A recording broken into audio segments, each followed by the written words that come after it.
Show now, Alex Traiman, the CEO and Jerusalem bureau chief over at the Jewish News Syndicate.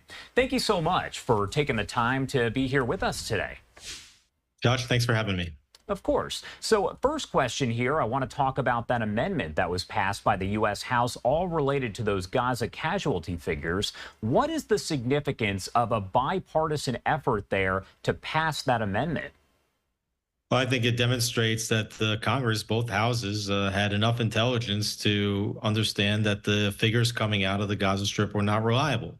Hamas's strategy has been to have Israel kill as many civilians as possible and to inflate the numbers of civilians killed in order to put diplomatic pressure on Israel to stop its campaign. Here, the Congress is saying that those numbers can't be counted on and that Israel has not killed as many people as the Gazan Health Ministry, which is run by Hamas, says they did.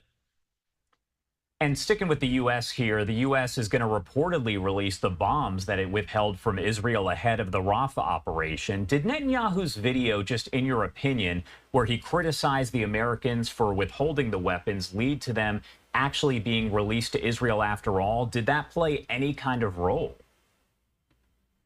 It absolutely played a role, and it wasn't a single video. Netanyahu doubled down on that statement several times. There was a bipartisan delegation of Congress that was in Jerusalem, and Netanyahu spoke about it with them and finished up releasing a statement saying that he hoped that the weapons issue would be solved soon. Defense Minister Gallant was just in Washington, D.C. He came back and released a statement saying that he hoped that the issue of the weapons being slow-tracked by the Biden administration would be resolved. And sure enough, now it's being resolved. Netanyahu had said in the beginning that he had tried through private channels to communicate this. And then when that didn't work, he had no choice but to come public. And now we're seeing, despite the denials of the Biden administration early on, that they are, in fact, now resuming to fast-track weapons to Israel.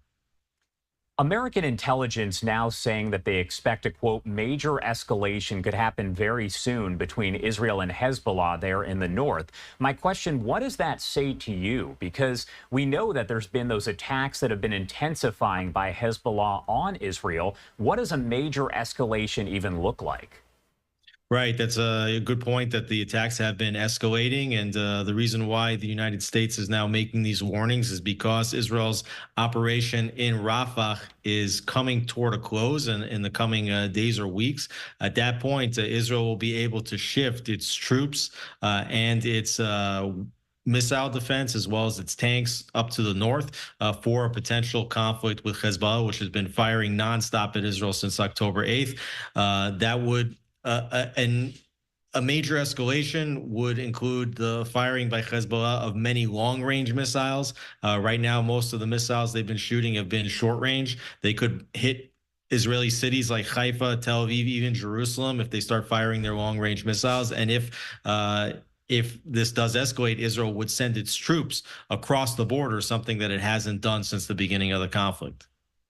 The U.S. has now joined the countries that are warning their citizens who are over in Lebanon that a war could happen at any moment, so they need to leave the area, and also urging them not to travel there. Would you see any of these countries actually going in to remove their residents and civilians to prevent any of them being harmed during a potential war? I think that they're giving these warnings now to give people ample time to get out before a war would erupt. It does appear that even if this does happen, it could be several weeks away. There's also an opinion here that maybe nothing would happen before Netanyahu's scheduled speech to the joint sessions of Congress on July 24th. There's also a possibility, a strong possibility, that an escalation doesn't happen. I don't think that either Hezbollah or Israel really wants to see a major escalation, but I don't see other countries like the United States, France, sending people in onto the ground, even if that's only to get people out. We know that new information released by the IDF does reveal that 1 in 6 rockets fired by Hezbollah have, quote unquote, misfired. That would be nearly 1,000 landing within Lebanon. What does that say to you?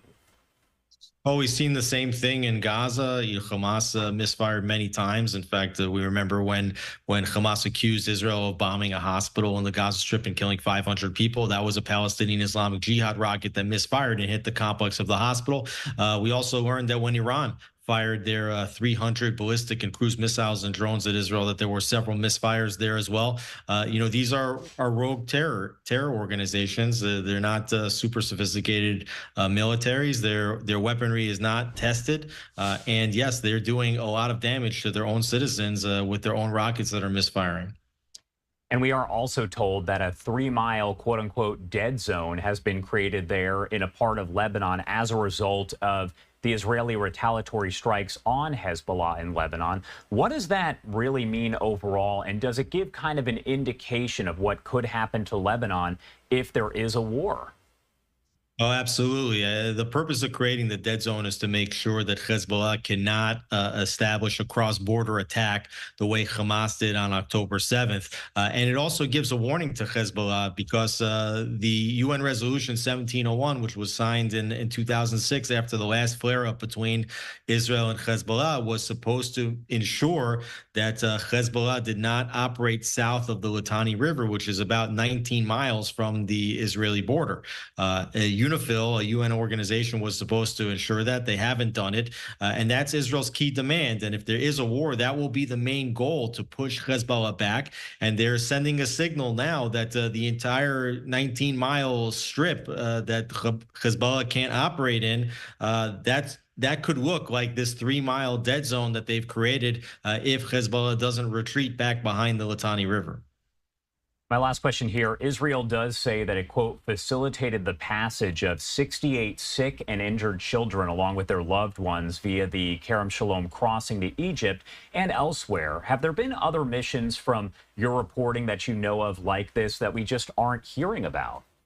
There have been other missions. Several injured Palestinians have found their way to Egypt, also to Turkey, going through that Kerem Shalom crossing. But it also raises fears that perhaps some of the senior leadership of Hamas has also found a way to be smuggled through ambulances or aid convoys out of Israel through the Kerem Shalom crossing, as well as potentially some hostages. This is the danger of having this crossing. We know that Hamas uses every possible humanitarian aid or offering to its advantage. All right. Alex Traiman, CEO, Jerusalem Bureau Chief there at Jewish News Syndicate. As always, thank you so much for taking the time to be here with us and break down the latest developments. Anything else that you want to add about any of this before I let you go? Well, as I mentioned, we are on the eve of a potentially major escalation between Hezbollah and Israel. But I do believe that the Netanyahu administration is trying to do everything in its power to avoid that. At this time, Israelis have been fighting now for 8 months in the south. And Israel knows that if a major escalation occurs, that it could bring a lot of destruction to the Israeli home front, something that they really don't want. So while everybody is accusing Netanyahu of being a warmonger, all the signals within Israel is that Netanyahu is trying to do everything that he can to avoid the conflict. And if Hezbollah will stop firing, they will receive peace in return. If Hezbollah continues to fire and continues to escalate the situation, Israel and the IDF have no choice, and they do have the power to set Hezbollah back, and the entire country of Lebanon, for that matter, by many, many years. All right, Alex, thank you so much, as always, for taking the time to be here with us. Thanks for having me, Josh. And I do want to take you out to a post here on X or Twitter coming in from our buddy Trey Yingst over at Fox News. He says, the Middle East is on the brink of a much larger conflict. The war in Ukraine is raging on. The Chinese are conducting drills to invade Taiwan. Iran is close to having a nuclear bomb. The list goes on. The world is facing serious and complex problems that will impact all of us. We do check in with